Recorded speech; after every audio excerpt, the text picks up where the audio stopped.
রাজধানী নিউ ইস্কাটন রোডে অবস্থিত বিসিএস প্রশাসন কল্যাণ সমিতির ভবনে গতকাল রাতে একটি বোমা হামলার ঘটনা ঘটেছে। এই হামলায় একজন নিহত ও একজন গুরুতর আহত হয়েছেন। বিএনপি মহাসচিব মির্জা ফখরুল ইসলাম আলমগীর এই হামলার তীব্র নিন্দা জানিয়েছেন।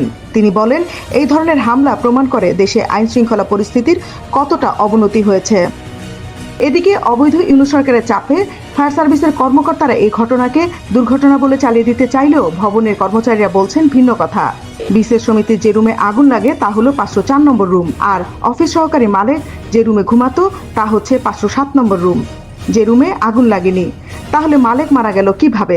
বাস্ট হইলে আবার এই হাত নাকি ভাঙ্গা, ঠিক আছে। এখন বাস্ট হইলে এইভাবে হইবে কেন? মালিক মারা গেছে কিভাবে কয়েছি ব্রাস্ট হয়ে। মালেকের মৃত্যু নিয়ে আইন শৃঙ্খলা বাহিনীও স্পষ্ট করে কিছু বলতে পারছে না। রহস্য দেখছেন তারাও। আমাদের আইন শৃঙ্খলা বাহিনীর বিভিন্ন উইংয়ের লোকজন আসছেন, ওনারা পরীক্ষা নিরীক্ষা করছে।